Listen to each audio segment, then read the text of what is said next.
Lost in time. Loss of culture. Loss of family. Remembering. Relearning. Only to taste the bittersweetness.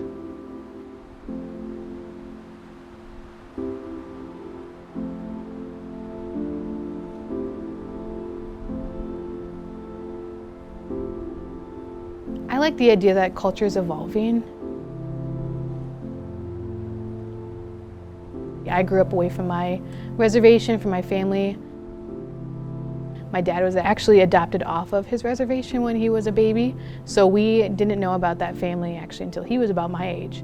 One of the main reasons they wanted to know about his history and that side of his family is so that when they had kids, they could be able to explain things like that to them.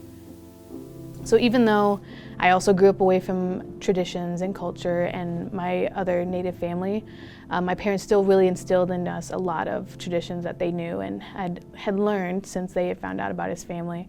And that was really important to us.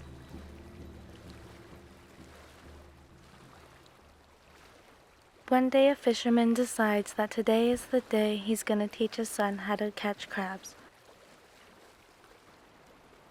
On the boat, the son catches his first crab. He looks to his father in excitement, asking, "Where should I put it?" "Put the crab in the rusty bucket over there," says the fisherman. "But then won't it just climb out?" asks the son. Then the fisherman says, "Just watch and you'll see."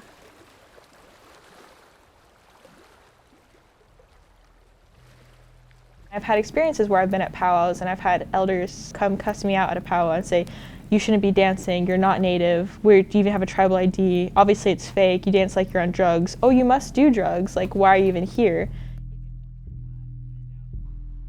I've had those experiences where people who I would feel that should be helping the youth are coming at the youth and at a different angle of, you shouldn't be here just because of what you look like. As much as those old timers want to keep things how it used to be, eventually stuff will change, and I think it's only just going to get more modernized.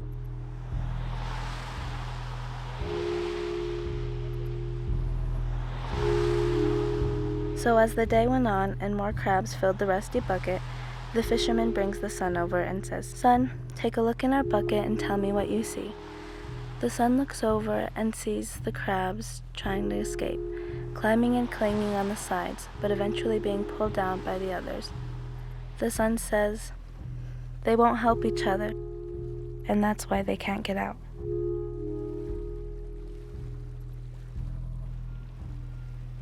There's a lot of things that occur on this campus where one hand you have higher-ups of the school and the community wanting to do land acknowledgements and rename the bridge across Missoula Bear Tracks Bridge.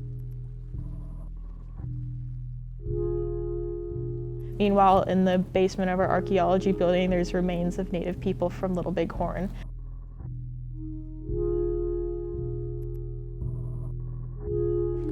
The forgotten.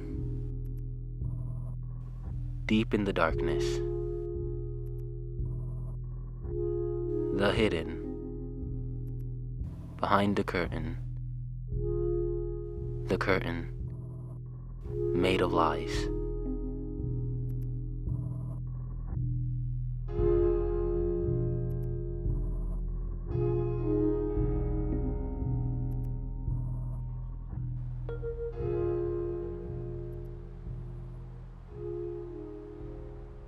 I think representation is very poor around Missoula.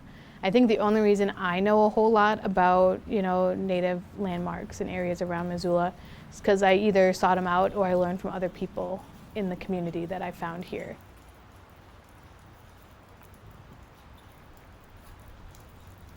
If I were somebody just coming into town and I saw landmarks like that, I either wouldn't care, wouldn't notice them, wouldn't want to be educated on them. So they're kind of there. Yes, they're there, but they're there in a way that can be ignored by people who wouldn't want to understand them.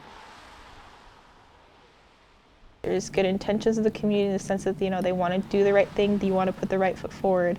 And that's always appreciated in every stance, but there's also too, you have to follow through fully with that. You can't, when you go swimming, you don't put one leg in the water and be like, oh, I'm swimming. You put both legs in the water and you jump in and you say, this is how I'm going to learn how to swim.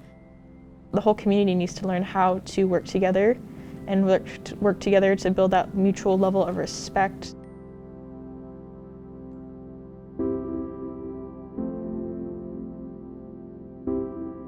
Thinking of that modernization of culture is it's just evolving.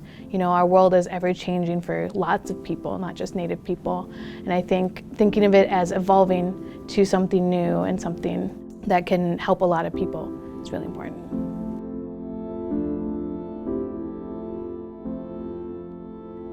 There's a Native saying that sort of goes like this. Inside of me there are two dogs. One is mean and evil, and the other is good. And they fight each other all the time. When asked which one wins, I answer, the one I feed the most.